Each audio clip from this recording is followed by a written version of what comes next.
Good morning, everyone, and welcome to the Resuscitation Exchange Call. My name is Michelle, and I will be your moderator for today.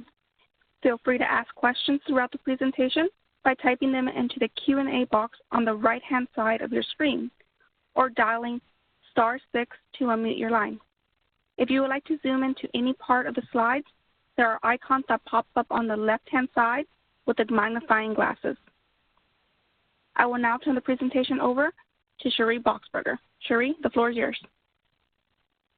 Hey, good morning, everyone, and thanks for joining this quarterly quality exchange. If this is your first time on the call, this is something we do on a regular basis to share a little bit of information about each of our modules with the Get With the Guidelines program, but also to try to have a place where you can ask questions, find out things about abstraction, specificity, learn about our programs and so forth, and also get some science updates. Just so you know that once a quarter we have 5 of these sessions. Unfortunately, the 2 of them were yesterday. We had Get With the Guidelines Heart Failure yesterday morning and Get With the Guidelines Stroke over the noon hour. This morning, of course, we're doing Get With the Guidelines Resuscitation or Code Blue. Today, over the lunch hour, there will be a session on our atrial fibrillation module.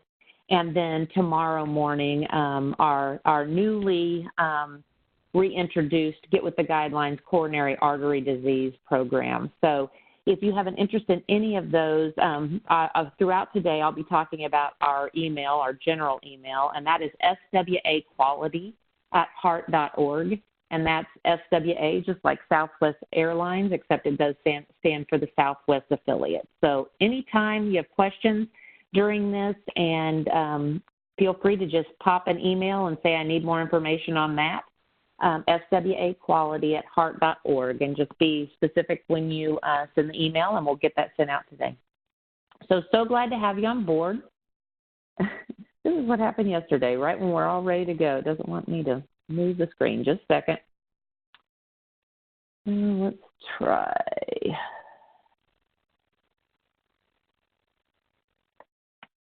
I guess when you pause it, it just gets frozen. Okay.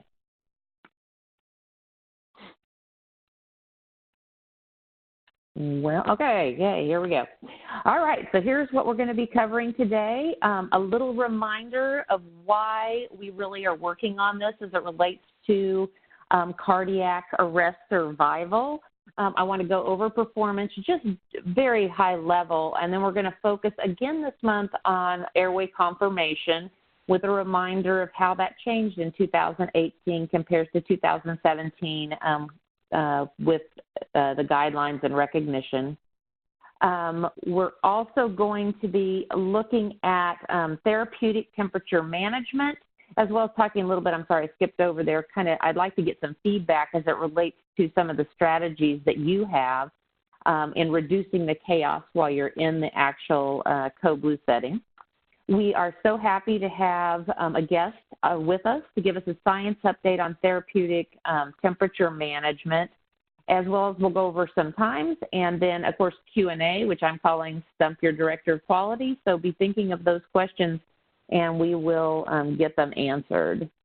So just as a reminder, and I know you know this, but I think we have to keep it front and center. And the fact of the matter is that the American Heart Association, in response to an IOM report, Institute of Medicine report back in 2015, we made a goal, and that was to double survival from cardiac arrest. And you've got your 2 arrows there, one being increased cardiac survival from cardiac arrest in hospital, keeping in mind that we're trying to improve that from 19% to 38%. Right now, as I look across the board at some of your survivals, we are in that 24 to 30, low 30s in survival. I think it's continuing to be important for us to let our leadership know in our hospitals that this is something we still need resources for.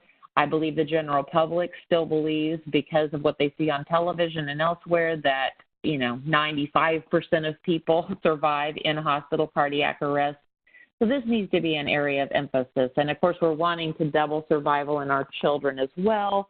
they do have a higher survival rate, but we'd like to increase that as well.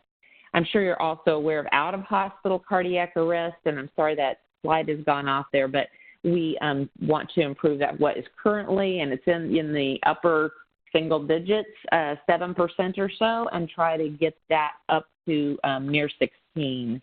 And then, of course, there's a very connected goal, and that's to double the out-of-hospital CPR bystander response rate.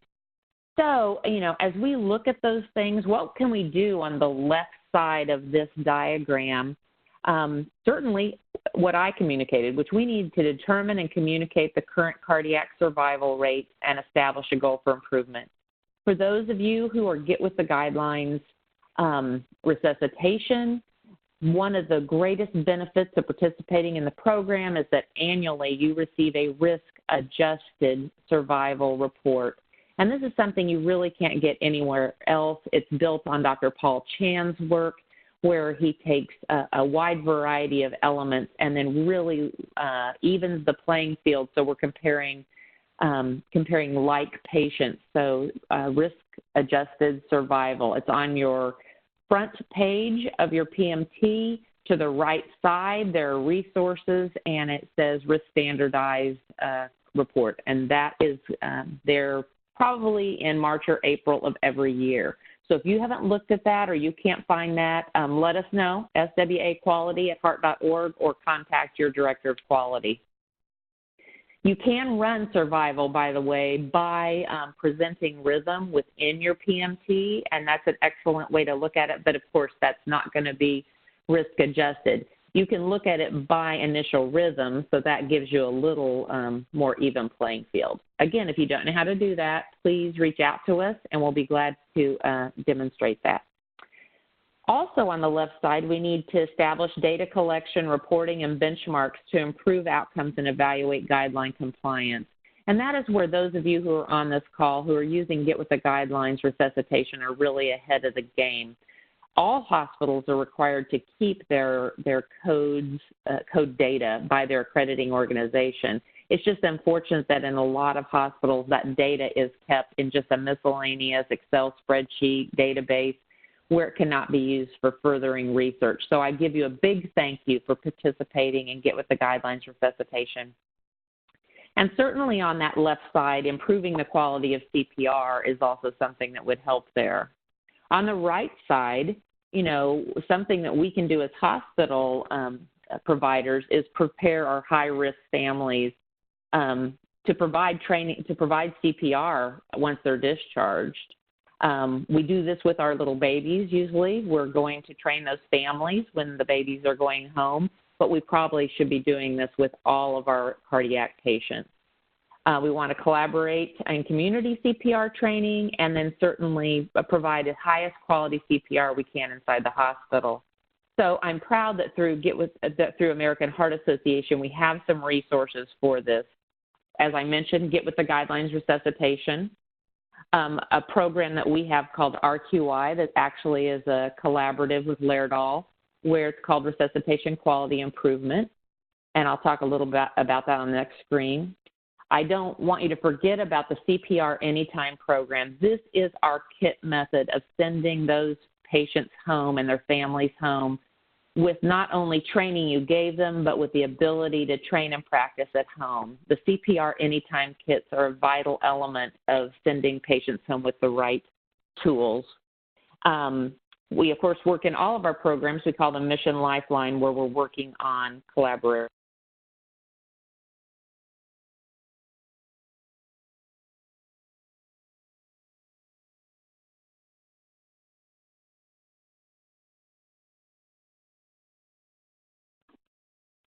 Cherie, so sorry, we lost you. Are you still there? While Cherie logs back in, I do want to remind everyone that we are sending out the presentation along with the slides and any other information to everybody within 1 week of this call.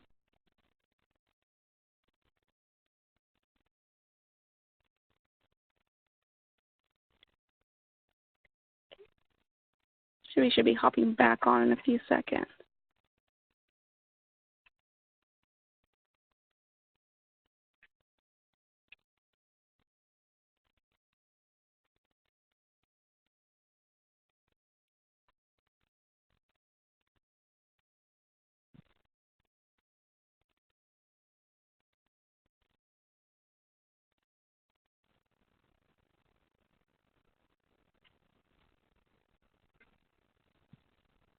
Michelle, can you hear me now? Yes, I can. I apologize, everyone. Technical difficulties. Moving along, I'm so sorry. I do want you to notice, and we're going to send out this pamphlet to all of you, but remember, the top of this is RQI, Resuscitation Quality Improvement, where we actually we're putting the concept of every 2-year certification to the side and talking about competency, where our hospitals who adopt RQI actually have training modules throughout their hospital, and they are performing those skills and actually doing their CPR quarterly. So if you haven't heard about this and you want to learn more, let us know, swaquality@heart.org. You know about Get With the Guidelines Resuscitation. That's what we're here today. But at the bottom of this slide, CPR Anytime. Wonderful kit, a DVD in there. You can actually have a blow-up mannequin, and you can practice, and it's available in both infant and then child and adult size. So these are elements that we can use to improve cardiac arrest survival. Here we are with our our recognition measures for the Southwest affiliate. Just as a reminder, for those of you on the phone, the 4 top-level recognition items are getting shock with our VTAC, VSTIB patients in 2 minutes or less. So it's the time that it was identified as necessary until that shock was given. And you can see that we're actually ahead across all Get With the Guidelines resuscitation hospitals in the Southwest affiliate in that measure.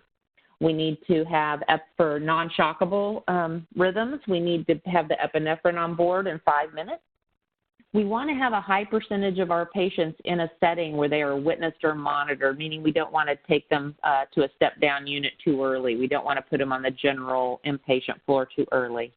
And then the measure that we're going to talk about a little more today, which is airway confirmation, and making sure that that patient's airway is evaluated by a method other than just listening, that the airway is in the right place. And that is something that this year has changed a little bit. Just to remind you of the measure, it now includes patients where the NT tube was put in somewhere else. So if it was in the emergency department and they were moved to the ICU, you still have to do airway confirmation in the ICU. So last year, we gave you an alternative method. We said you can use how it used to be. But this year for recognition, this is the only way to be recognized, is to have this documentation available. If you have questions on this, *6 and just or raise your hand, and Michelle will interrupt me, and we're glad there's a little button that says raise your hand. Or put in your questions, and she'll interrupt, and we'll address this as we go through. But this is an important one because you cannot be recognized with last year's measure. Just as a reminder, and I know this is small, and as Michelle mentioned, over to the left, you can use a plus button to make this bigger. But these are the methods that you can utilize and that need to be documented on how you're assessing that airway and whether it's in. Note that auscultation isn't one of them. You can visualize if there was a need for that, but normally you're going to be using one of these monitoring mechanisms to keep track of this. And this is whether or not you were the place that put in the tube originally. Something that I would encourage you to do is run your airway confirmation by where the CPA is. And this is an example of one of our hospitals where if you look at that, 100% of the telemetry step-downs are being documented, 100% of the inpatient units, but those ICU patients where they're being moved probably from emergency department to ICU, they're just assuming from the previous location. And so you can see that the effort can be focused on the ICU procedures, and you don't have to expand your education all over the entire hospital. Michelle, are there any questions that have been typed in there as it relates to airway confirmation or anything we've discussed so far? So far, no questions, but I have hope there will be some soon. We're always hopeful that you'll make this interactive. That was our original goal, is kind of have a place where we can talk back and forth and share for one another. So don't hesitate. You just *6 and speak up. All right. Well, I'm going to go ahead and have Laura Hartley. She's one of our volunteers and a scientist as it relates to the area of TTM. And, this is an area in resuscitation that about 7 to 10 years ago when I was in Kansas City, everything was about cooling. We had ice packs in the ambulances, and we were just going to cool everyone. And then there were some things that occurred, and I believe that, and I think you'll learn today, inaccurately, the pendulum swung completely to the other side, which is, well, maybe we're not cooling. And so we wanted to really start talking about this. Laura actually participated in our stroke call yesterday as it related to TTM in the stroke world. And so we've asked her to join us today to really get us up to date on what the science is related to therapeutic hypothermia after cardiac arrest. So I'm just going to turn it over to Laura. And again, you can type in questions on this as well because she's available to answer. So I'm going to turn it over to you, Laura. Well, thank you so much for having me on the call today. Can you hear me okay? You sound great. Okay, perfect. So first of all, thank everyone for being on the call, and it's really exciting that the initiative is obviously to improve outcomes with both in-hospital and out-of-hospital cardiac arrest. And so partnering with you this morning with this information, hopefully this will affect that percentage and help with the increase. So today, just really, and Sheree, if you want to go to the next slide, what we wanted to talk to you guys about today is targeted temperature management, what's going on in the world with TTM, some of the studies that have come out, and the impact that this therapy has on patient outcomes.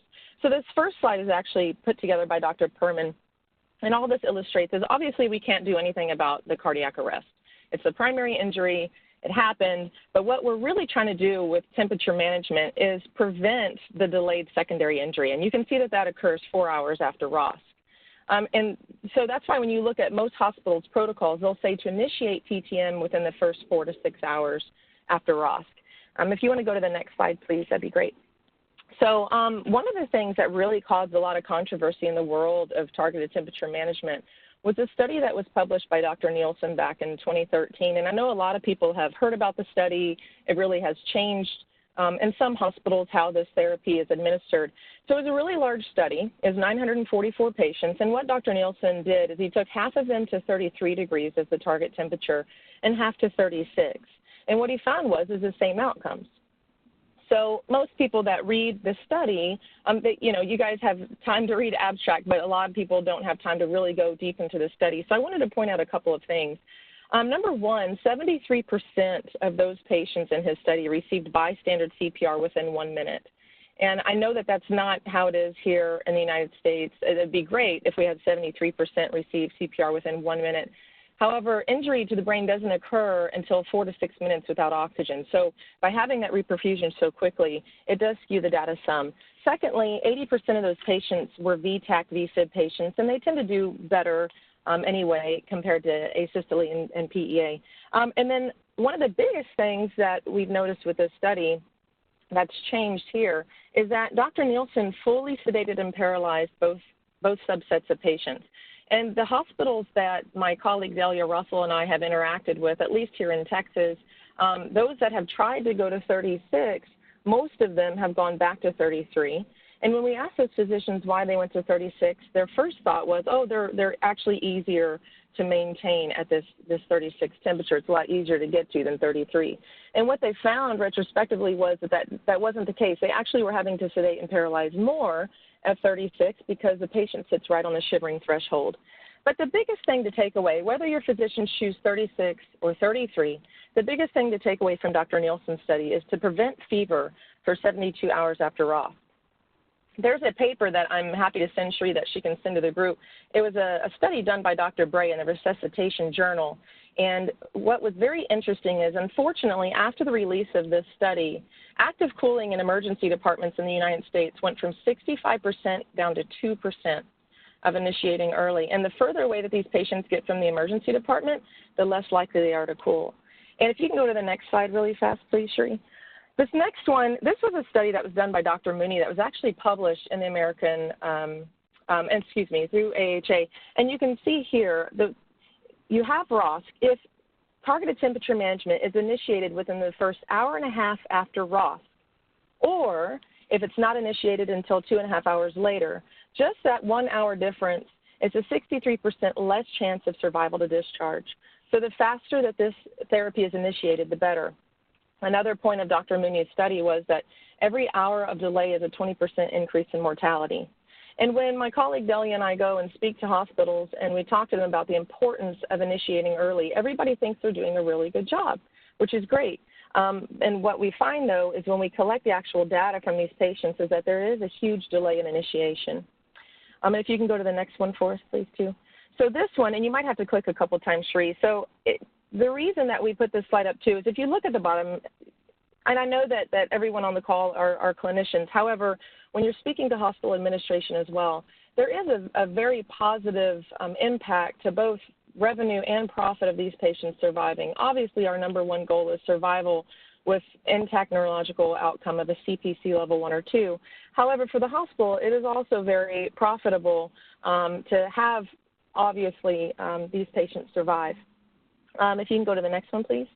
So another thing is a lot of clinicians will say, okay, well, that's great, Laura. We would love to initiate early, but there's a lot going on with the patient. We need to stabilize them. They need to go to cath lab. And a lot of hospitals actually wait until after these patients leave cath lab to initiate. And there is a study done by Dr. Kern that talks about the importance of doing TTM in conjunction with PCI. And what he found was that those hospitals that do TTM in conjunction with PCI, the increase of survival went from 10% to 56%.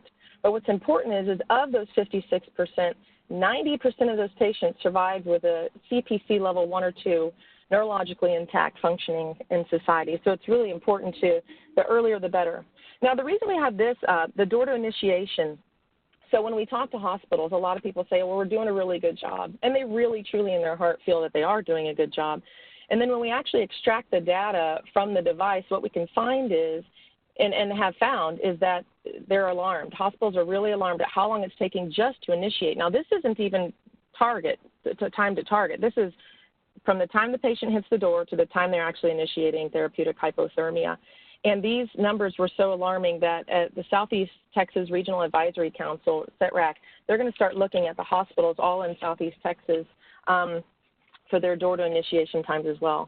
The next slide that we go to talks about the overall time that when these patients arrive at the door of the hospital, the goal is to have them cooled at target within 6 hours. So this slide just depicts from the time the hospitals hit start on the device until the time they actually got to target temp. So this is all data that can be provided to hospitals to really drill down and look at your door to cool times. I know there's huge initiatives with door to needle, door to balloon, and hopefully we'll move to door to cool because there is such a huge impact and delay of initiation. If you can go to the next one, please.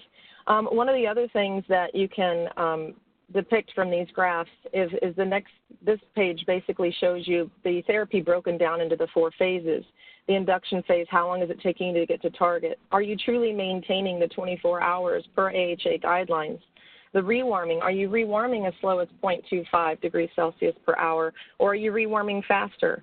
And then lastly, the normothermia piece. A lot of hospitals, once these patients rewarm, they completely forget the last phase, which is normothermia, and it's probably the most important phase because if you allow these patients to spike a fever, a rebound fever once they rewarm, it's detrimental to the outcome. So by having this data, it's really driving change, which is a great thing. If you can go, I think there's one more on there. Okay, and one, there you go, perfect. So this slide will just basically show the breakdown of a patient's actual case. Everything in yellow corresponds to the patient temperature. That solid yellow line is the patient temp. The dotted line is your target temp or your protocol. And then the blue line is water temp. So you can see how this device responds to the patient's temperature throughout therapy. So the biggest thing for everyone on the call is obviously in your hospital you're going to have a champion to drive change, but it's just like anything else. Once there's focus on, for instance, when there's focus on door-to-needle time, everyone's door-to-needle time improved, and it's the same situation here. Once we provide the education to the hospital on the importance of initiating early and following the guidelines and your protocols precisely, it will hopefully really impact your goal, Sheree, of improving in-hospital cardiac arrest and out-of-hospital cardiac arrest survival rate. So on this slide deck, the slide that I forgot to put in there, and I apologize, is our contact information. So I will give it to Sheree to send to the group, but anyone on the call who wants sample protocols or any of the evidence that I spoke to this morning, if you want to call me, my number is 281-785-5344. Once again, 281-785-5344, and I would be happy to chat with you. And does anybody have any questions about temperature management and the importance of initiating early or anything at all? And go ahead and do *6 and just come off and ask Laura your questions. Or, Michelle, are there any typed in there? No typed questions. This is a good opportunity as we look, and it could be about anything we've talked about today when we're talking about providing the best care on this. So this is a good opportunity. While you're thinking of those, I just want to remind you that something that I think is fantastic is that with your cooling devices providing a good portion of this type of data, don't forget that you have access to something called the PCAT form. This is no extra charge, part of Get With the Guidelines resuscitation. And in this extra document, which is extra abstraction, but a good portion of this will come from your cooling device, you are able to, and I'm going to just go down, sorry, this is so fast, I want to get down to the cooling section. Under targeted temperature management, then you have the opportunity to capture this data. I'm excited about working with Laura and other providers to see how we can get this in a very efficient way so that we can begin to study not only those CPA events, but also for the patients that were cooled. You have those questions related to the target, how it was done, if there's some areas where there still is pre-hospital, many questions related, and this way we can really start to study. As I've mentioned on these calls before, there's very few the amount of research in the resuscitation world is minuscule compared to in other areas of cardiovascular, and we're going to have to change that. And participating in Get With the Guidelines and this PCAT form are a very good way to do that. And PCAT is post-cardiac arrest care, and obviously that includes from the door. So even though it's post, it's the full duration. So if you don't have this form available, you can talk to IQVIA or talk to your director of quality about getting it turned on and keeping track of what you're doing with these patients so that we can really increase the amount of learning from what is working with our patients. Any questions, Michelle?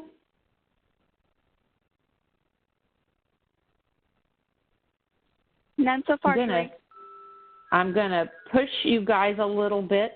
And as I think I've mentioned in earlier calls, sorry, I'm trying to get on a different screen. I've paused you. All right, here we go. And I'm going to go back to those important dates.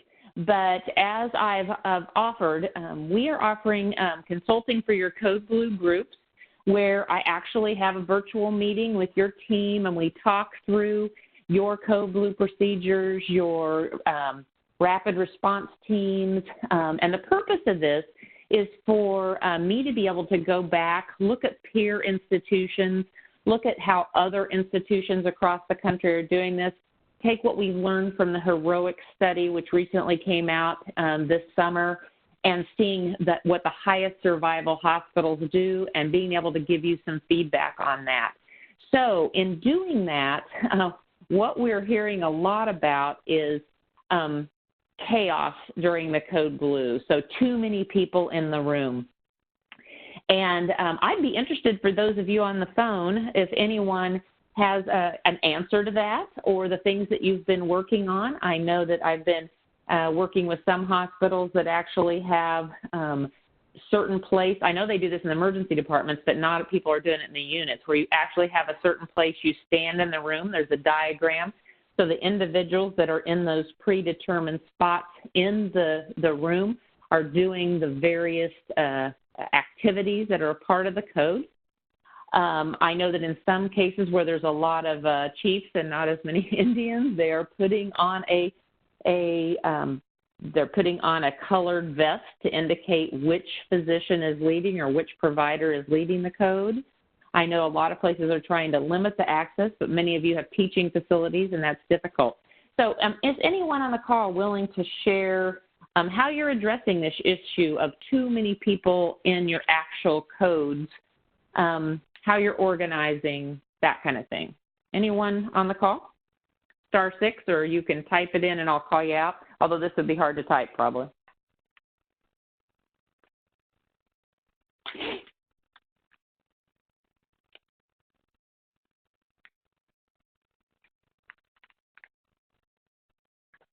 All right, well, I am going to be picking your brain. I'm going to be calling you guys because I think this seems to be a recurring instance with all of our facilities who are trying to be efficient in their code blue processes. So be thinking about it, because I'm going to reach out to you and get some information.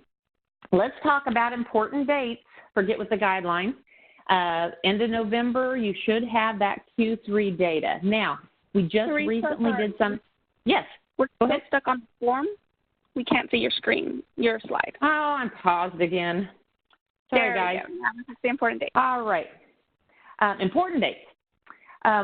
You all should have received a report from your Director of Quality or from one of us on the senior team with your updated data within the last couple of weeks. We call this data days. We try to work with all of our hospitals to give them their data. If you did not receive that, please SWA Quality. What happens sometimes is the contacts change and we don't get those adjusted, so we're not sending them to the correct person in your institution. So if you have not seen your quality report, please, and you would have received it in the last 2 weeks, please SWA Quality at heart.org and we'll get it sent out. So by the end of November, Q3 data is due to be abstracted and Get With the Guidelines. We do have another quality exchange call on January 30th. I'd be very interested if any of you want to share what you're working on, the process improvement initiatives you're working on. Because that's the purpose of these calls, is not just to listen to me talk, but to see what you're doing, what's working, and to be able to share that with your colleagues. So be thinking about that. March 1st, or you can call it the end of February, all data for 2018 needs to be abstracted and Get With the Guidelines. Then it gives us a month to look at your data, to go back and see if there's any documentation where there's documentation and we've missed it, so that the final data change, anything, is March 29th. And then immediately after that, the data is submitted up and actually goes for recognition. I do want to point out April 5th and 6th, Q-Core, which is one of our, we've had this conference for years, but it is going to become more of our Get With the Guidelines focused AHA conference. And so I encourage you to look that up, April 5th and 6th. It's a little shorter, so it wouldn't cost as much. It does have a Get With the Guidelines track, as well as some other quality tracks. So I think it would be a very efficient way. We're working on getting CPHQ credits for that. So those of you in quality who have that and know how hard it is to find those specific credits, we're hoping to have those there.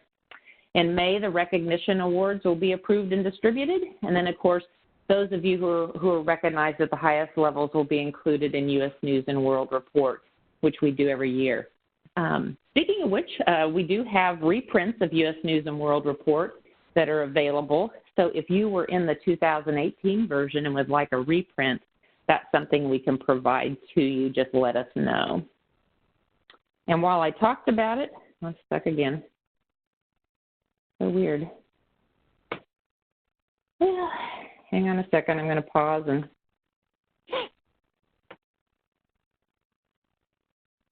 not that critical. Okay, here we go. I do want to remind you, there is our Strive to Revive program that we did in Denver in April is available online. There are free associated continuing education credits We took those videos. The majority of them had good video that we were able to place there. We had to drop a couple out, but there are free resuscitation quality improvement credits there. So often you're taking credits that aren't in your area of expertise, and we have this available. So let us know if you want to do that.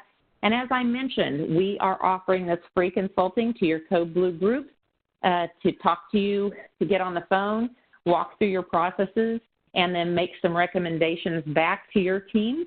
No charge for this. Just be able to dig deep into your data as well as look at other facilities your size. So if you're interested in doing that, let your Director of Quality know, or give me an email, and my email is on this slide. All right. This is the last chance, last call for questions, concerns. If you're having issues that relates to abstraction, want clarifications on coding, how can we help you? Type it in or *6.